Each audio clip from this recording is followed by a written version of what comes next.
இன்றைக்கி எல்லாத்துக்கும் பிடிச்ச மதியான காளான் பிரியாணி தாங்க. அது எப்படி செஞ்சோன்னு பார்க்கலாம் வாங்க.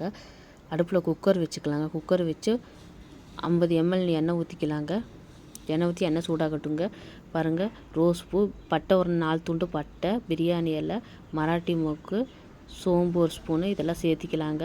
சேர்த்து நல்லா அப்படியே வறுத்துக்கலாங்க. எண்ணெயிலே வறுத்துக்கலாங்க.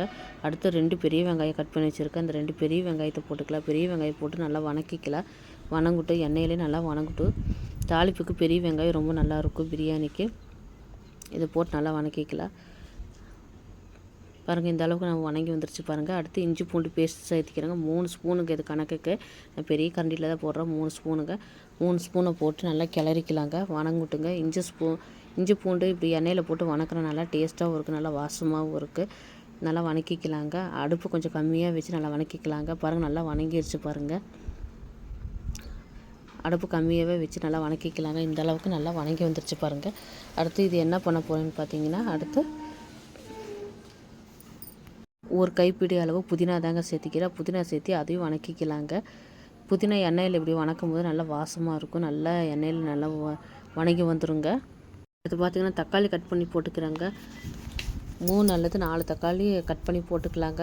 சின்ன தக்காளியே இருக்குங்க, அதனால தான் தக்காளி அதிகமாக சேர்த்திக்கிறேன். அடுத்து பார்த்திங்கன்னா, தனி மிளகாத்தூள் தாங்க 1 spoon சேர்த்திக்கிறேன். Biryani masala 1 spoon சேர்த்திக்கிறேன். Garam masala 1 spoon சேர்த்திக்கிறேங்க. இதெல்லாம் சேர்த்தி எல்லாம் நல்லா எண்ணெயிலே வணக்கிக்கலாங்க. நல்லா எண்ணெயிலே வணங்கி வரட்டுங்க.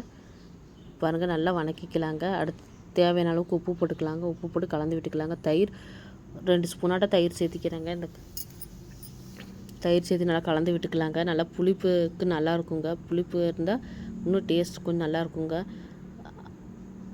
தக்காளி கொஞ்சம் கம்மியாக இருக்கனால கொஞ்சம் தயிர் ஊற்றிக்கிட்டால் இன்னும் கொஞ்சம் தூக்கி கொடுக்குங்க. நல்லாயிருக்கும், டேஸ்ட்டாக இருக்கும், எடுத்து கொடுக்கும் இந்த புளிப்பு. அடுத்து காளான் பாருங்கள், 2 பாக்கெட் காளான் நல்லா கழுவி நல்லா கட் பண்ணி வச்சுருக்கேன். இந்த மாதிரி கட் பண்ணி வச்சுருக்கேன். இது ஒரு மட்டும் பிரட்டிக்கலாங்க. அடுத்து பிரட்டிக்கலாங்க. ரொம்ப வணக்குனா காளான்லாம் சுருங்கி போயிடுங்க. அடுத்து அரிசி போட்டுக்கலாங்க. அரிசி 2 டம்ளர் அரிசி ஊற வச்சுருக்கேன். அதை கழுவி இந்த சேர்த்திக்கலாங்க. சேர்த்து தேவையான அளவுக்கு தண்ணி ஊற்றிக்கலாங்க. 4 டம்ளர் தண்ணி ஊற்றிக்கிறாங்க. தண்ணி ஊற்றி குக்கர் மூடி வச்சு விசில் விட்டுக்கலாங்க. மல்லித்தலை தூவிக்கிறாங்க. மல்லித்தலை தூவி குக்கர் மூடி வச்சுக்கலாம். மூடி வச்சு 3 விசில் விட்டுக்கலாம். 3 விசில் விட்டு ஆஃப் பண்ணிடலாம். பாருங்கள், நல்லா வெந்து வந்துருச்சு பாருங்கள். 3 விசில் வந்துருச்சு. அடுத்து சாப்பாடை போட்டு நல்லா கிளறிக்கலாம். இந்த அளவுக்கு நல்லா கிளறி விட்டுக்கலாம். காளான்லாம் உள்ளே வரும்போது நல்லா கிளறி விட்டுக்கலாம். இது பத்தலைன்னா கூட வேறு பாத்திரத்துக்கு மாற்றி கூட நல்லா கிளறி விட்டுக்கலாம்.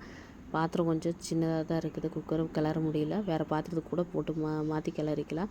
பாருங்கள், சூடான சுவையான காளான் பிரியாணி ரெடி ஆகிடுச்சு பாருங்கள். இதுக்கு தொட்டுக்கிறதுக்கு கத்திரிக்காய் தான் செஞ்சுருந்தோம்.